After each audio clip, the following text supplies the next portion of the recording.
우리 오늘 은혜 받으실 하나님의 말씀 신약성경 마태복음 5장 13절부터 20절 말씀 봅니다. 우리 사랑하는 성도 여러분들, 한 주간도 주님 은혜 가운데 평안하셨습니까?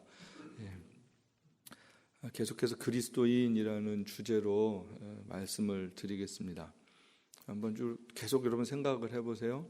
그리스도인, 그럴 때 안디옥 교회 성도들이 복음을 듣고 예수님 믿게 되죠.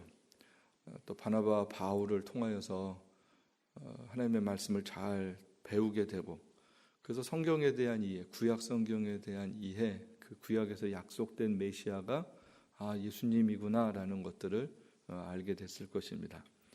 또 말씀을 배운 성도들이 1년 만에 제자라고 성경은 기록하고 있고요. 그리고 그 제자들을 세상은 그리스도인이라고 불렀다라는 것입니다. 여기 보면 신앙생활에 굉장히 중요한 과정이 있어요. 하나님께서 우리를 교회로 우리를 인도하세요. 그럼 교회를 통하여서 하나님께서 복음을 듣게 하시고요. 그럼 이 복음이 들려질 때 우리에게 믿음이 생기게 되죠. 이 믿음은 하나님의 선물이에요. 그리고 자라는 과정 가운데 하나님의 말씀을 우리가 배우게 되고요. 또 하나님의 말씀을 통하여서 우리가 제자로 살아가는 훈련들을 우리가 교회 안에서 이렇게 배우게 됩니다. 근데 그리스도인이라는 것은 교회 안에서의 이야기가 아니라 어디서 이야기라고요? 세상 속에서.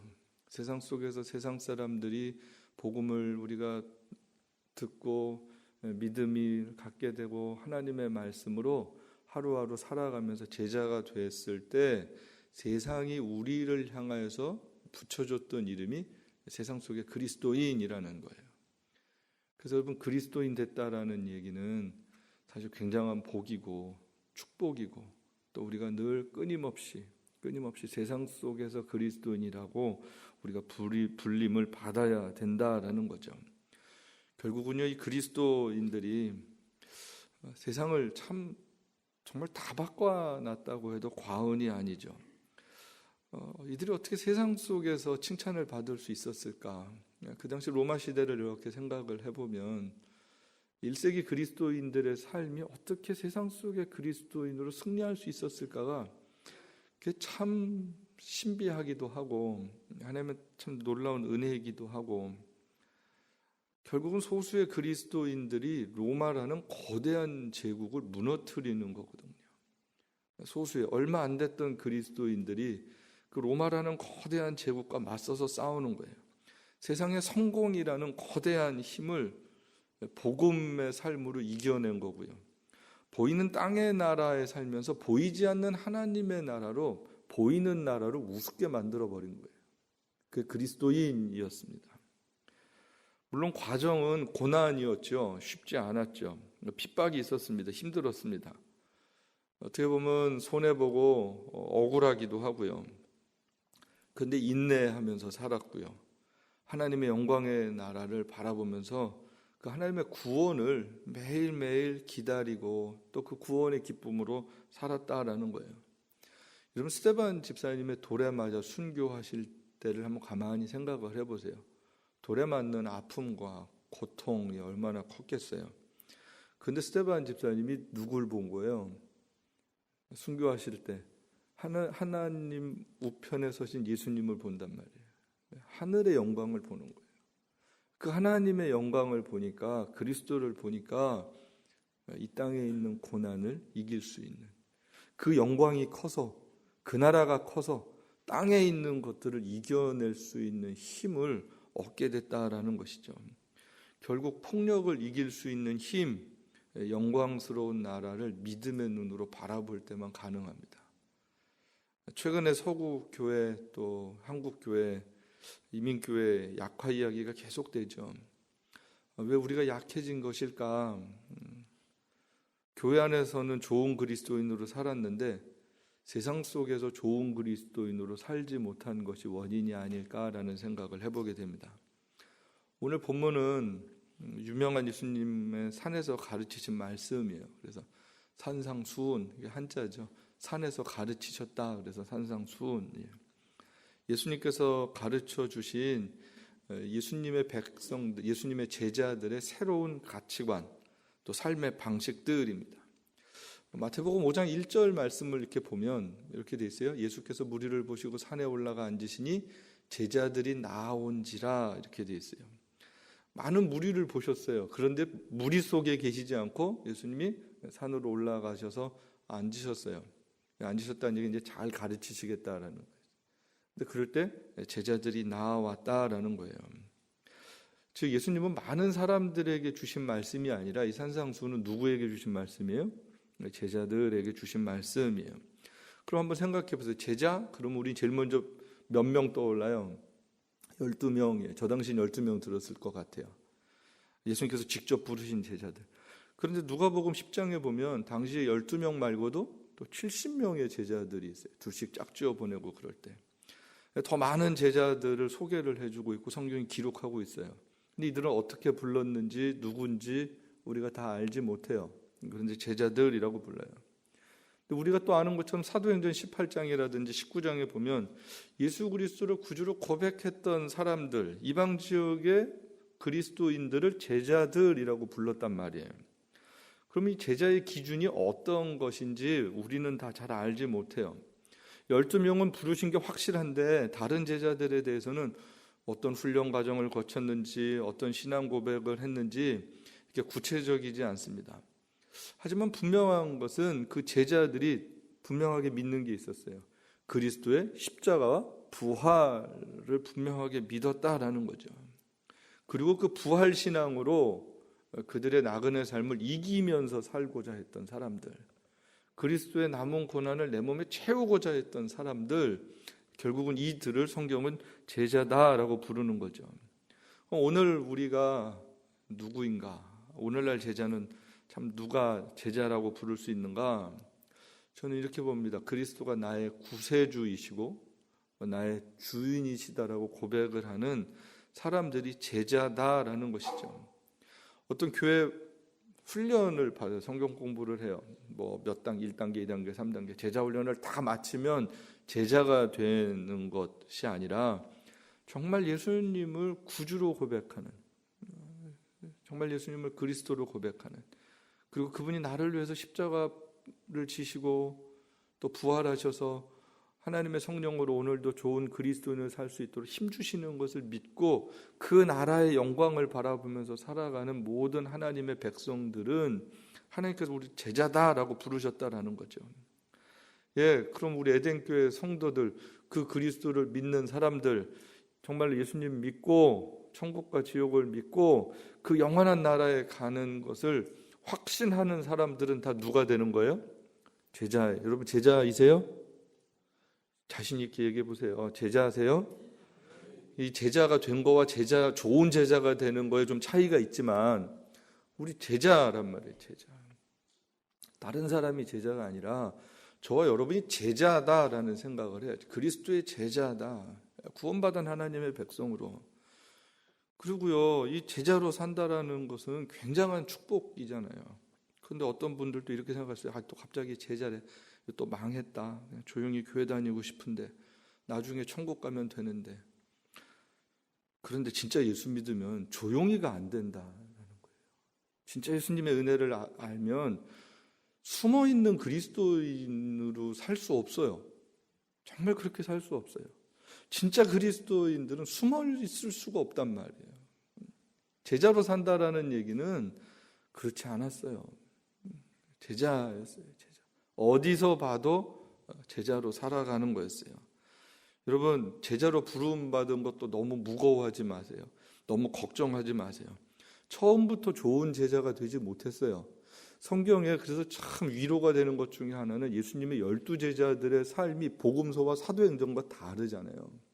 예수님 같이 계셨을 때와 예수님 십자가 지셨을 때 제자들의 모습이 너무 다른 게 한편으로 우리에게 참 위로가 돼요. 그들도 연약했거든요. 예수님이 막 기적을 베풀고 말씀을 전하실 때는 얼마나 폼이 났겠어요. 예수님이 이렇게 동네를 걸어가실 때 제자들이 뒤따라갔을 거 아니에요. 옆에 섰을 거 아니에요. 많은 무리들이 따랐을 거 아니에요.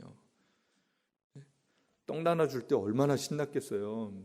그때는 폼이 났는데 갑자기 잡혀가실 때는 죄다 뭐 했어요?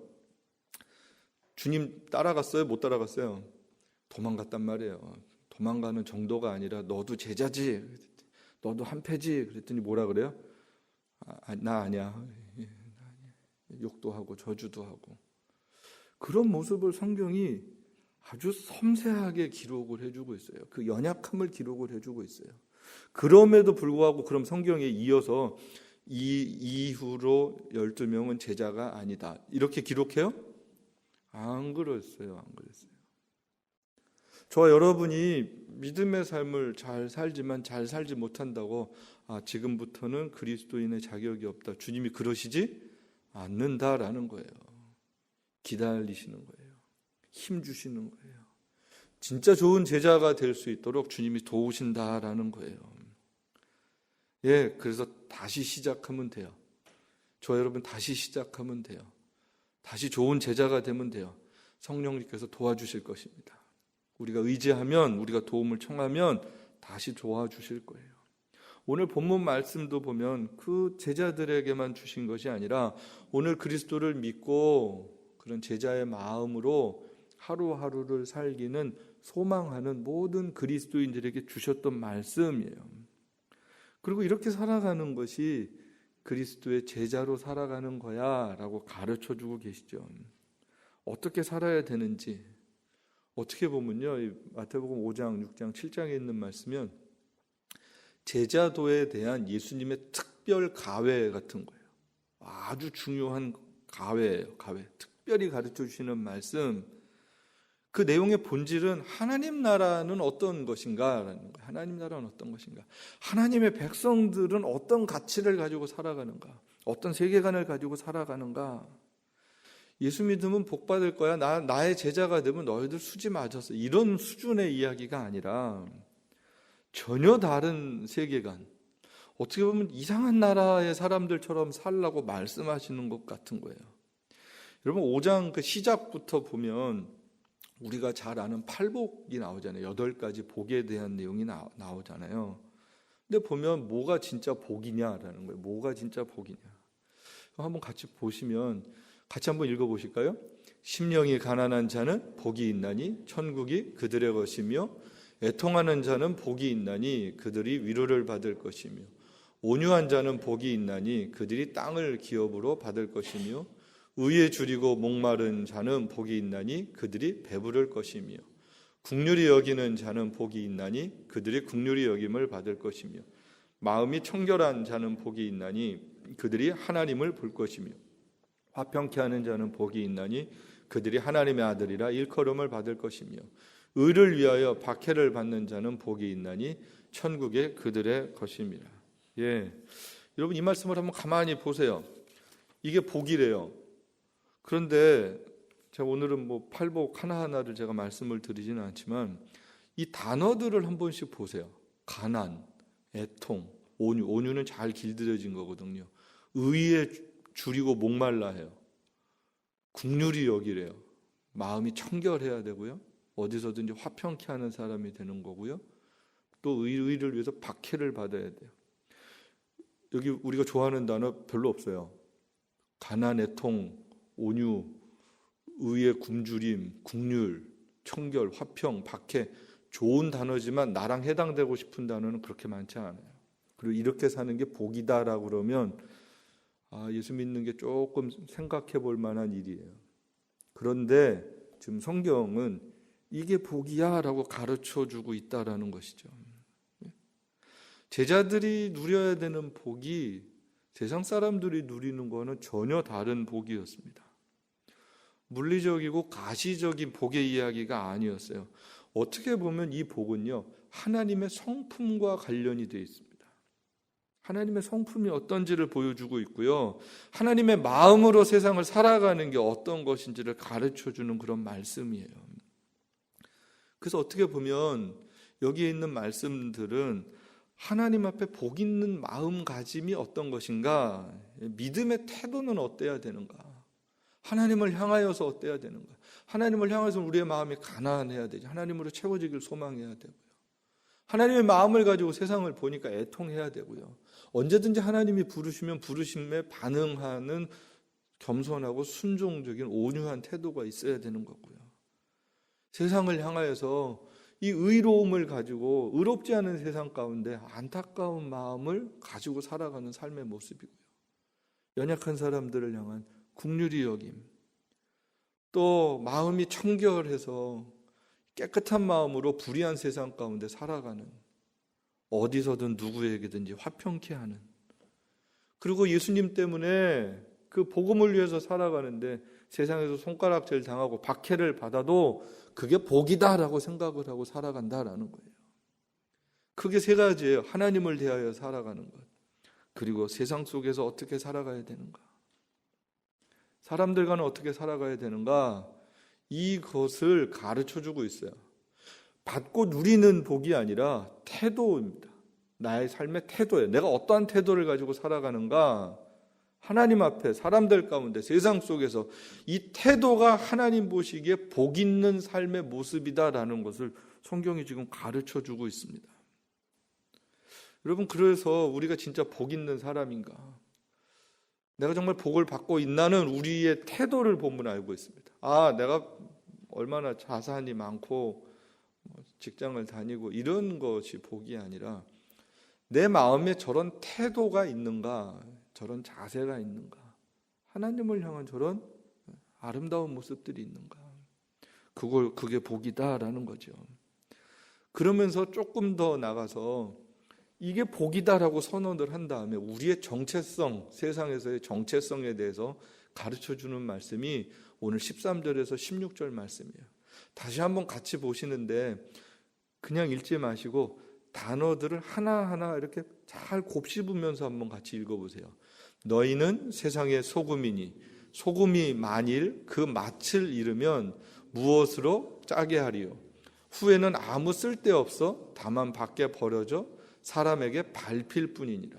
너희는 세상의 빛이라. 산 위에 있는 동네가 숨기지 못할 것이요 사람이 등불을 켜서 말 아래 두지 아니하고 등경 위에 두나니 이러므로 집안 모든 사람에게 비치느니라. 이같이 너희 빛이 사람 앞에 비치게 하여 그들로 너희 착한 행실을 보고 하늘에 계신 너희 아버지께 영광을 돌리게 하라. 빛과 소금에 대한 말씀 너무 잘 알아요. 그런데 어디서예요? 너희는 다 세상의 소금이고요. 어디의 빛이에요? 세상의 빛이었습니다. 우리는 세상에 어떤 존재로 사는가라는 거예요. 너희는 교회의 빛이다, 성도들의 소금이다 이렇게 말씀하지 않고 너희는 세상의 빛이고 세상의 소금이다 라고 우리가 어디서 살아야 되는지에 대해서 말씀하고 있어요. 우리의 정체성이에요. 그리고 우리의 역할을 가르쳐주고 있습니다. 여러분, 소금이라고 생겼는데 짠맛이 없으면 그 다음에 소금으로 불려요, 안 불려요? 짜지 않은 것은 소금이 아니죠. 짜지 않으면 소금이 아니에요. 아무리 소금이랑 똑같이 생겼어도 짜지 않으면 소금이 아니에요. 그럼 어떻게 해요? 아무짝에 쓸모없다. 아무데도 쓸데없어서 버려지는 거예요. 버려지니까 어떻게 돼요? 굉장히 무서운 얘기예요. 사람에게 밟혀요. 세상에서 소금인데 맛이 없으면 버려지는데 그냥 버려져가 아니라 무서운 얘기가 밟히는 거예요. 밟혀져요. 하나님의 백성들이 하나님의 백성으로서의 롤이 있는데 그 기능들이 있어요. 역할들이 있어요. 그게 못하면 그냥 밟히는 능욕을 당한, 핍박을 받는 거와 밟히는 거 다른 얘기죠. 전혀 다른 이야기입니다. 밟히면서 핍박받는다 그러면 안 되는 거예요. 아주 다른 얘기예요. 우리가 잘못해서 감옥 가놓고 고난을 받는다 그러면 안 된다라는 거예요. 그러면 안 된다. 그건 잘못해서 간 거예요. 전혀 다른 이야기입니다. 빛의 기능은 뭐예요? 빛이 난다라는 거예요. 빛이 모든 사람에게 비춰진다. 여러분, 빛이 비춰지지 않으면 어떤 거예요? 늘 어두울 수밖에 없죠. 어두움의 권세가 세상을 지배할 수밖에 없다라는 거예요. 소금과 빛이 그 기능을 다하지 않으면 세상을 썩을 수밖에 없고요. 어두울 수밖에 없다. 세상의 많은 문제의 원인들을 여기서 찾을 수 있어요. 왜 세상이 어두운 거예요? 왜 세상이 악하고 썩는고 부패하는 거예요? 세상 문제가 아니라 누구 문제예요? 그리스도인들의 문제인 거죠. 우리가 그 역할을 못하면, 우리가 그 기능을 제대로 감당하지 않으면 그렇게 세상은 어두울 수밖에 없다. 소금과 빛이 약해서 그렇죠. 예, 북한에 왜 어두운 거예요? 소금과 빛이 약해서 그래요. 속수에 너무 작은 그리스도인들밖에 없어서. 왜 점점 세상이 악해질까? 점점 그리스도인들이 힘을 잃어버려서 그렇습니다. 얼마 전에 우리 한국이 축구했어요. 근데 졌어요. 우리보다 훨씬 못하는 나라한테. 왜 진 거예요? 약해서 진 거예요. 전쟁하면 져요. 강한 나라한테는 져요. 이길 수가 없어요. 길게 설명할 이유 하나도 없고요. 약하면 지는 거예요. 왜 세상에 우리가 지는 거예요? 약해서 지는 거예요. 약해서. 그 우리의 자리를 잘 지키지 못해서. 그 전에 어떤 분이 무슨 시상식에서 상을 받는데 그런 이야기를 하는 거 보고 제가 참 이렇게 웃기기도 하고, 명언을 얘기했어요. 명언을. 어두움은 빛을 이길 수 없대요. 그러더니 그 다음에 남편은 아내를 이길 수 없대요. 그냥 갑자기 깜짝 놀랐어요. 너무 근사한 얘기를 했다가 그 다음에 딴 얘기를 저렇게 하는. 그러고 가만히 보니까 그 사람의 인생 가운데 큰 진리를 터득한 거였어요. 어두움은 빛을 이길 수 없고 남편은 아내를 이길 수 없다. 여러분, 왜 못 이기는 거예요? 약해서 못 이기는 거예요. 하나님이 원리를 하나 정해주셨는데 강하면 이긴다라는 거예요. 강하면. 빛이 강하면 어두움을 이길 수 있어요. 그리스도인이 강하면 세상을 이길 수 있어요. 하나님의 말씀이 강하면 우리 자신을 이길 수 있어요. 내가 강하면 늘 져요. 하나님의 성령이 나보다 강하셔야 돼요. 강하신데 우리가 그걸 인정해야 돼요. 말씀을 인정해야 돼요. 말씀 가운데 순종해야 돼요. 그러면 말씀이 우리를 이겨요. 우리가 하나님께 복종하면 하나님이 우리를 다스리세요. 그러면 승리하는 그리스도인이 될 수 있어요. 우리가 왜 매일 지고 사는 거예요? 자아가 강해서 그렇죠. 우리의 못됨이 강해서 그렇죠. 우리의 고집이 강해서 그렇죠. 우리의 악이 강해서 그렇죠. 그래서 이길 수가 없어요. 이길 수가. 매일 똑같아요. 반복적으로 사는 거예요. 그러니까 우리 자신을 못 이기니까 세상도 이길 수 없는 너무나도 유약한 그리스도인이 됐어요. 근데 예수님께서는 지금 복이 뭐냐 이렇게 말씀하시고, 그 다음에 우리가 누구냐 말씀하신 다음에 이 우리가 결국은 우리의 의가 율법보다 강한 거야 라고 가르쳐 주세요. 예수님의 백성들은 그런 율법적으로 살아가는 삶보다 강한 거야 라는 더 높은 수준으로 하나 말씀해 주고 계세요. 그게 5장 17절부터 20절까지 나오는, 너희의 의가 바리새인과 서기관의 의보다 나아야 돼. 여러분, 그 당시에 바리새인과 서기관들이 말씀도 잘 알았고 법도 잘 지켰잖아요. 근데 그거보다 더 높은 수준으로 한 단계 요구하시는데 그 내용이 그 다음부터 쭉 7장까지 나오는 기가 막힌 내용들이에요. 특별히 5장 21절부터 16절까지에 나오는 말씀들을, 6장 18절까지 나오는 말씀들을 보면 유대인의 그러면서 법들에 대해서 소개를 했어요. 그들이 그 법을 얼마나 철저하게 지키면서 살았는지, 지키려고 노력을 했는지, 그런데 그걸 또 얼마나 악하게 이용했는지에 대해서 아주 자세하게 말씀을 해주고 있어요. 그러면서 예수님께서는 그런데 그거보다 더 높은 수준을 얘기하시는 거예요. 살인하지 말아라. 그런데 뭐가 살인이다? 예수님의 제자들에게 있어서는 율법은 살인은 살인이에요, 그냥. 그런데 예수님은 뭐까지 살인이다라고 가르쳐 주시는 거예요? 미워하는 것도 살인이야. 뭐가 간음이에요? 예수님에게 있어서는 음욕을 품는 것도 간음이야. 전혀 다른 이야기입니다. 막 하늘로서 땅으로서 막 맹세를 했어요. 그런 쓸데없는 맹세하지 마. 그냥 예, 아니요, 정직하고 진실하면 돼. 악한 자들, 불법을 행하는 사람들에게 그 당시에 동해복수법이 있어요. 눈에는 눈, 이에는 이, 이렇게. 그래서 그 법이 무섭기도 하니까 사람들이 법도 잘 지키지만, 또한 이렇게 억울하다고 생각을 하면 그거보다 더 갚으려고 그러잖아요. 한 대 맞으면 2대 때려줘야지 직성이 풀리는 거 아니에요. 그랬던 사람들에게 뭐라고 말씀하는 거예요? 그렇게 하지 마. 너희가 왼뺨을 맞으면 어디도 갖다 대라? 예. 성경 오른뺨이죠. 오른뺨 맞으면 왼뺨도 대라. 근데 여러분, 그 오른뺨이라는 게 의미가 있는 말이에요. 그 문화적으로 보면, 유대인들의 문화적으로 보면 우리 오른뺨을 맞으면 무슨 손으로 맞는 거예요? 오른손으로 오른뺨 때리기 힘들잖아요. 왼손으로 맞는 거예요. 그게 굉장히 수치래요. 수치. 손등으로 때리든지 왼손으로 때리든지 그건 아주 수치고 치욕스러운 일이에요. 근데 그렇게 수치를 당해도 어떻게 하는 거예요? 한 대 때려서 분이 안 풀리면 한 대 더 때려 이러는 거거든요. 제정신이에요? 제정신이 아니에요. 제정신이 아니에요. 누가 고소를 해서 속옷을 달라 그러면 겉옷까지 주래요. 이게 속옷 벗어주라 겉옷 줘라 이 얘기가 아니라 우리의 수치스러운 것을 누가 들춰내서 고소를 했어요. 부끄럽고 속상한 일이 정말 있어요. 그러면 그거에 대해서 분노를 품지 말고 겉옷까지 줄 정도의 너그럽고 넉넉한 하나님의 백성의 마음을 가져라라는 게 이 말이거든요. 참 이렇게 살려니까 이 그냥 제자를 포기하는 게 낫겠습니다. 이런 생각이 든단 말이에요. 어떻게 이렇게 살아요? 하루도 지고 살기 힘들고 손해보고 싶지 않은 우리들에게 정말로 어려운 이야기를 하는 거예요. 길 물어보면 대충 가르쳐주지 말고 거기까지 데려다 줘. 어려운 사람 부탁하면 막 계산하고 고민하지 말고 그냥 들어줘. 오죽하면 그러겠어.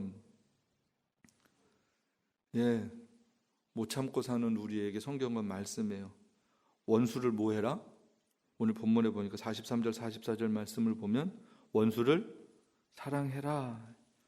우리를 괴롭히고 박해하는 사람을 위해서 뭐 하는 거예요? 기도해요. 그럼 우리는 뭐만 남아요? 사랑과 기도만 남아요.